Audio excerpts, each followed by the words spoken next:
नमस्कार, आदाब। मैं हूं आपके साथ अलीशा हैदर नकवी और आप सभी का अभिवादन है डीएनपी इंडिया पर।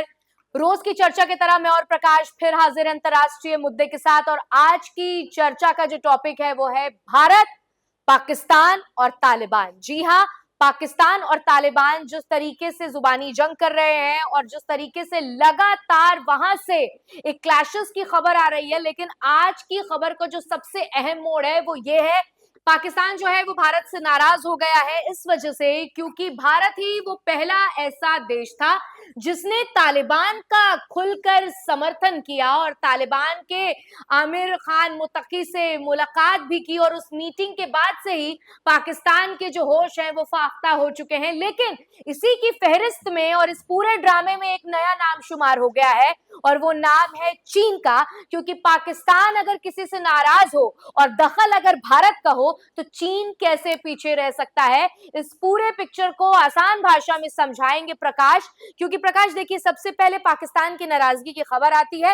नाराजगी की क्या, पाकिस्तान घबरा जाता है जैसे ही आमिर खान मुत्तकी से मुलाकात होती है भारत के सचिव की, और उसके बाद तमाम डिस्कशन होता है, जो तस्वीरें सोशल मीडिया पर आती हैं, तो वहां से पाकिस्तान का नाराज होना लाजमी है। क्योंकि जब भी भारत की इंटरफेरेंस कहीं पर होती है तो पाकिस्तान बैकफुट पर चला जाता है, और बात जब दुश्मन की हो और आपको आपके मजबूत साथी का हाथ मिल जाए तो भी कहीं ना कहीं आपको ये घबराहट तो होती है। लेकिन इसी बीच चीन का भी जो है वो मतलब बैक पीछे से कहिए, वो एंट्री ले ली है उसने और उसके भी कान खड़े हो गए हैं इस मीटिंग के बाद से।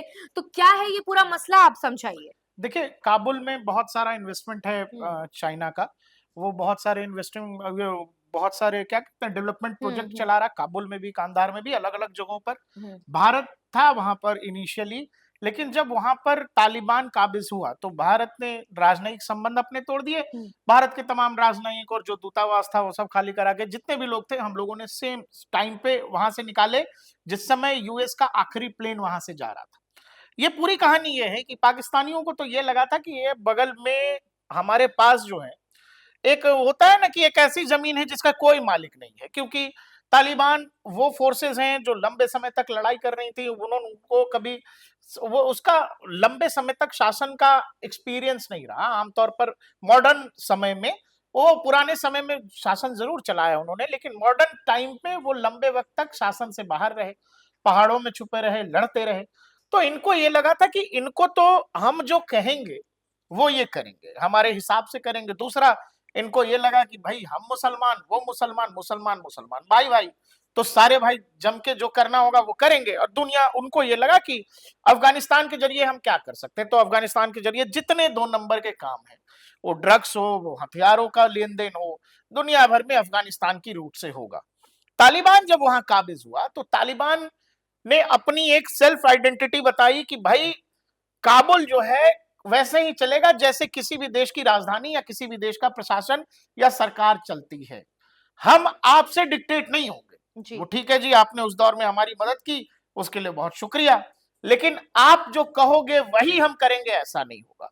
दूसरा क्या है कि अफगानिस्तान में एक जगह है जिसको चिकन नेक कहते हैं, वखान कॉरिडोर है, वो कभी सिल्क रूट का हिस्सा हुआ करता था। वो इलाका जो है गलियारे से होता हुआ तजाकिस्तान और चीनी बॉर्डर तक जाता है।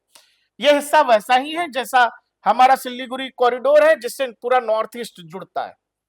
तो पाकिस्तान को यह लगा था कि अगर वखान कॉरिडोर पर बहुत सारे वहां पर डिफेंस के स्ट्रेटजिस्ट जो हैं, जो पाकिस्तान को जानने समझने वाले लोग हैं, वहां की सेना में जो लोग हैं, उनकी आंतरिक इच्छा है, आत्मिक इच्छा है कि आज नहीं कल निकट भविष्य में कभी पाकिस्तान को यह मौका मिले कि हम वखान कॉरिडोर पे कब्जा कर लें। कब्जा करने का मकसद यह है कि सीधे पहुंच तजाकिस्तान तक होना। दूसरा, चीन का यह था कि अगर ये वखान कॉरिडोर हमेशा अफगानिस्तान के पास रहेगा, आज नहीं कल निकट भविष्य में एक खतरा हमेशा उसकी तरफ से बना रहेगा, जो चीन मुसलमानों के साथ अपने देश में करता है। चूंकि तालिबान का वहां शासन है, तो किसी दिन अगर तालिबान का मूड घूमा तो संभव है उसके लड़ाके वखान कॉरिडोर से चीनी सीमा की तरफ का रुख करें। जिस तरीके से आपने मुसलमान भाईचारे की बात बताई, तो मेरे जहन में भी एक सवाल आया है कि अगर भारत में किसी भी तरीके की मिसअंडरस्टैंडिंग हो जाती है, मान लीजिए कि कभी हिंदू मुस्लिम क्लैशेस हो जाता है, तो देखिए पाकिस्तान वो पहला देश रहता है जो आलोचना करता है कि भारत के देश के मुसलमानों के साथ बेहद गलत हो रहा है, ऐसा नहीं होना चाहिए, और हमारी ही सरकार पर सवाल उठा देता है। लेकिन दूसरी ही तरफ आप देखिए कि तालिबान में कौन लोग है, तालिबान में भी मुसलमान लोग हैं।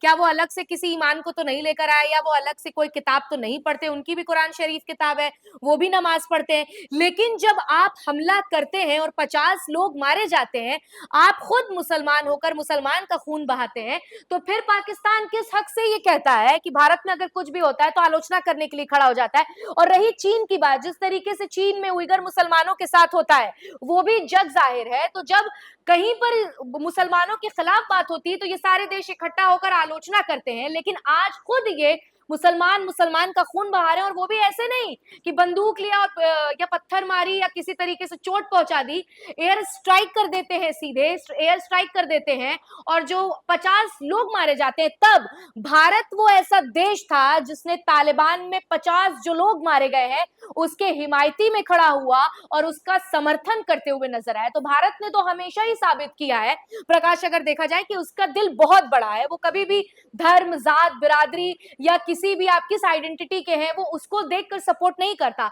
अगर कहीं जुल्म हो रहा है तो भारत ने हमेशा ही अपना जो है दुख व्यक्त किया है और उसके समर्थन में खड़ा हुआ है। बात यहाँ पर ये है ना कि जहां पर जो लोगों को ये नापाक मंसूबे हैं, चाहे फिर वो आप पाकिस्तान का जिक्र कर लीजिए, फिर या आप चाइना का जिक्र कर लीजिए, ये जिनके हिमायती बनते हैं, जब उन्हीं को संभालने की बात आती है तो ये पीछे हटते हुए नजर आते हैं। और अगर हम पाकिस्तान की यहाँ पर बात करें तो आप ये देखेंगे कि कल पिछले कुछ वक्त से पहले जो है पाकिस्तान और तालिबान का याराना था, दोस्ती हुई थी, लेकिन अब इस दोस्ती में इतना ज्यादा खलल पड़ गया, इतनी ज्यादा नाइत्तेफाकी हो गई कि एयर स्ट्राइक करना पड़ गया। तो ये जो पूरा ये जो दो चेहरा है, ये जो आप एक तरफ दिखाते हैं कि हम बहुत ही ज्यादा हम खून खराबे से दूर रहते हैं, लेकिन पाकिस्तान ये जो दाग लगा है, ये जो छींटे लगी हैं, ये हर मुल्क से उस पर आ रही हैं। इसका सफाई कैसे करेंगे? ना तो शहबाज शरीफ कुछ जवाब दे रहे हैं, ना तो वहां के डिप्लोमेट्स कोई जवाब दे रहे हैं। उनकी अगर टेंशन जो है वो इस वक्त सबसे बड़ी ये है कि भारत ने जो है तालिबान का समर्थन क्यों किया। पाकिस्तान को सफाई से दिक्कत है, उनको सफाई नहीं चाहिए। वो वही गंदगी अपने देश में भी कर रहे हैं और बाकी दूसरे देशों में भी जहां वो डिस्टरबेंस चाहते हैं आईएसआई के जरिए, अपने खुफिया एजेंसी के जरिए या सेना जिस भी माध्यम से वो वही गंदगी करते हैं। वो चाहे उनका बलूचिस्तान का इलाका हो, खैबर का इलाका हो, कराची का इलाका हो, वहां के जो लोकल लोग हैं उनके साथ मौजूदा पाकिस्तानी आर्मी, मौजूदा पाकिस्तानी सरकार, उनका क्या रवैया, अपने लोगों के साथ आप क्या कर रहे हो। तो तालिबान की तो बात अलग है जी, चलिए वो अलग देश के लोग हैं, आप पर हमला उन्होंने किया, फिर आपने कर दिया। लेकिन जिस टीटीपी ने पहले सेना पर हमला किया था, वो टीटीपी आपके अंदर के लोग हैं, आप ही के यहाँ के लोग हैं, और उनकी मांगे ये हैं कि भाई आप हमारे संसाधनों का इस्तेमाल केवल एक हिस्से के लिए कर रहे हो, बाकी पाकिस्तान के लिए नहीं कर रहे हो। जिस लोकल जगह से आप चीजें लेकर के जा रहे हो, वो जहां से लेके जा रहे हो वो सारे इलाके पिछड़े हुए हैं। वो लड़ाई खैबर में हो या बलूचिस्तान में बीएलए की लड़ाई हो, वो लड़ाई सारे संसाधनों की, और आम लोगों को जो फायदा उन संसाधनों का नहीं मिल रहा है, रिसोर्सेज का नहीं मिल रहा है, ये पाकिस्तान की तो आंतरिक लड़ाई है। दूसरी लड़ाई है कि देखिए, मैंने बोला ना कि शतरंज जो है, एक तो आप चेस बोर्ड पे खेलते हो, दूसरा डिप्लोमेटिकली खेलना पड़ता है आपको, क्योंकि पाकिस्तान इस तरह का देश है, अगर उसको उसके घर में उसको दुनिया के अलग अलग मोर्चों पर नहीं उलझाया जाएगा तो वो भारत के लिए परेशानी खड़ी करेगा। वो कश्मीर में कुछ करता रहेगा या भारत के अलग हिस्सों में कुछ करता रहेगा। तो मौजूदा सरकार के पास एक बहुत क्लियर लाइन है कि भारत की विदेश नीति में, भारत की डिप्लोमेसी में पाकिस्तान कहीं है ही नहीं। पहले की सरकारों में होता था कि विदेश नीति ये देख कर तय होती थी कि हमको पाकिस्तान के लिए क्या सोचना है, पाकिस्तान को ध्यान में रखकर देश की विदेश नीति तय होती थी। अब देश की फॉरेन पॉलिसी में पाकिस्तान शायद निचले पायदान पर भी नहीं है, लिस्ट से बाहर है। हाँ, वो लिस्ट में कहां आता है? तो पाकिस्तान को उसके खुद के घर में इतना इंगेज करो कि उसको हमारे अंदर सोचने का समय न मिले। उतना इंगेज हमने पाकिस्तान को उसके घर में कर दिया है, हर मोर्चे पर कर दिया। वो चाहे आप देखो ना, जब वो आईएमएफ में गया था, जो मॉनेटरी फंड है, वहां से उसको पैसे चाहिए थे, लंबे वक्त तक एफएटीएफ में लंबे समय तक पाकिस्तान को ग्रे लिस्ट में रखा, FATF वो संस्था है जो दुनिया भर में इन्वेस्टमेंट देखती है और किस देश में की रैंकिंग क्या होगी और किसको कितना फंड दिया जाएगा, वहां क्या टेररिज्म एक्टिविटीज हैं, इस देश की क्या रैंकिंग है। लंबे समय तक पाकिस्तान ब्लैकलिस्ट होने वाला था। ब्लैकलिस्ट होने का मतलब यह है कि उसको IMF लोन भी नहीं देता। नहीं ब्लैकलिस्ट हुआ तो लंबे समय तक ग्रे लिस्ट में रहा वो भारतीय डिप्लोमेसी की सबसे, और वहीं से उस FATF वाली लड़ाई के बाद से ही पाकिस्तान की कमर टूटी है। मौजूदा समय में आप देखो कि अफगानिस्तान के साथ जो कुछ उसने किया है, पहले भारत ने रिएक्शन दिया कि आपने जो किया वो गलत किया है। उसके बाद एक मीटिंग होती है विक्रम मिस्री साहब की, और उसके बाद सारी कहानी पलट जाती है। पाकिस्तान में हाय तौबा मच जाता है कि ये आपके लिए डिप्लोमेटिक डिफीट है। काबुल में जो डिप्लोमेटिक विन आपने 3 साल पहले लिया था वो अब डिफीट के रूप में है। तालिबानी अचानक कैसे भारत के नजदीक जा रहे हैं।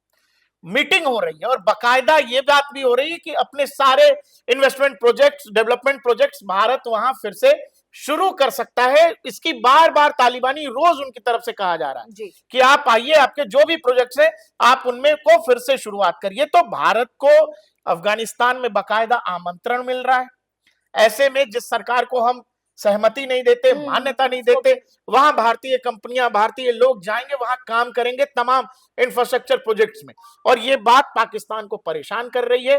पाकिस्तान को यह लगता है कि कहीं ऐसा ना हो जाए कि दुनिया के कुछ देशों को, जैसे आजकल भारत ने हथियार बेचने शुरू कर दिए हैं, चीन के अड़ोस पड़ोस के कई मुल्कों को, फिलीपींस को हमने ब्रह्मोस बेचा है, हमने मिडिल ईस्ट में भी एक बड़े देश को ब्रह्मोस बेचा है, अपने हमारे यहाँ रॉकेट लॉन्चर सिस्टम है पिनाका, वो हमने दिए हैं। तो ये डर है पाकिस्तान को कि अगर एक तो जो अमेरिका हथियार छोड़ के गया है वो उनके जान की आफत बनी हुई है, अगर भारत ने बैकडोर से कुछ उन्नत हथियार अगर पाकिस्तान को दे दिए तो आफत हो जाएगी। तो जिस तरीके से प्रकाश आप बता रहे थे कि ये जो मीटिंग हुई है इसके बाद से ही पाकिस्तान जो है वो घबरा गया, तमाम जो उनकी बिजनेस डील थी उसको लेकर भी चर्चा हुई और डिप्लोमेट्स को कैसे उनके रिश्ते मजबूत करने हैं उनको भी लेकर चर्चा हुई। और सबसे ज्यादा जो एक सोचने वाली बात ये थी कि खून किसी मुल्क का बहा है, बात किसी के लिए हो रही है, लेकिन इसमें आप घबरा रहे हैं, तो ये एक बड़ा सवाल था। और जिस तरीके से लगातार पाकिस्तान भी ये कह रहा था कि वो जो है तालिबान पर हमला करने की कोशिश करेगा, लेकिन कल ही हमने बताया था कि कैसे नईमुर रहमान जो है उन्होंने साफ तौर पर कह दिया था कि अगर पाकिस्तान लंबे वक्त के लिए अगर सोच रहा है कि वो तालिबान का समर्थन करता है या रिटेलिएशन करता है या फिर किसी तरीके से इनिशिएटिव लेता है जंग को लेकर, तो पाकिस्तान ये अफोर्ड ही नहीं कर सकता है। पूरे तरीके से पाकिस्तान के पास इतना आर्थिक मजबूत ही नहीं है पाकिस्तान की वो किसी जंग को अफोर्ड करे। कुल मिलाकर पाकिस्तान सिर्फ गीदड़ भभकी दे सकता है और ये बात जग जाहिर है कि पाकिस्तान सिर्फ जुबानी जंग ही करता है। वो जबान से कई बार, क्योंकि बोलने के पैसे तो लगते नहीं, लेकिन जब एक्शन की बात आती है तो पाकिस्तान 2 कदम पीछे चला जाता है। और यही कारण है कि ये वही नईमुर रहमान है जो भारत के खिलाफ खूब जहर उगलते हैं, कश्मीर को लेकर जहर उगलते हैं, लेकिन उन्होंने ही पाकिस्तान को इस बार साफ तौर पर आईना दिखा दिया है कि अगर आप कोशिश करते हैं या आप किसी तरीके से इनिशिएटिव लेते हैं तालिबान की तरफ जंग का रुख करने के लिए, तो ये आपके लिए सही कदम साबित नहीं होगा भविष्य के लिए, क्योंकि पाकिस्तान की आर्थिक हालत क्या है ये जग जाहिर है, दुनिया वाकिफ है। तस्वीरें सोशल मीडिया पर आती हैं, अखबारों के पन्नों पे छपता है, टीवी के स्क्रीन पर पाकिस्तान के जो खस्ता हाल है उससे जग जाहिर है। तो जिस तरीके से पाकिस्तान की जो तस्वीरें आती हैं, पाकिस्तान के इकोनॉमिक सिस्टम में कहाँ कमी है, और शहबाज शरीफ भी जो है इस पूरे सिनेरियो पे अब तक कुछ बोल नहीं रहे हैं, कोई बड़ा एक्शन नहीं ले रहे हैं। हालांकि उनसे सवाल लगातार सोशल मीडिया पर लोग पूछ रहे हैं कि कुछ तो यू हैव टू आंसर, लेकिन उनकी तरफ से कोई जवाब नहीं आ रहा है। फिलहाल आज के इस पूरे डिस्कशन में इतना ही। आपको हमारा ये वीडियो कैसा लगा हमें कमेंट सेक्शन में लिखकर जरूर बताइएगा, और आपका अफगानिस्तान तालिबान के इस पूरे सिनेरियो पर क्या राय हमें कमेंट सेक्शन में लिखकर जरूर बताइएगा। और ये भी बताइएगा कि अगला टॉपिक किस मुद्दे पर होना चाहिए, क्योंकि आपकी राय हमारे लिए बेहद खास है। और ऐसे ही तमाम मुद्दों को आसान भाषा में समझने के लिए सब्सक्राइब कीजिए DNP इंडिया। आप सभी का बहुत बहुत शुक्रिया।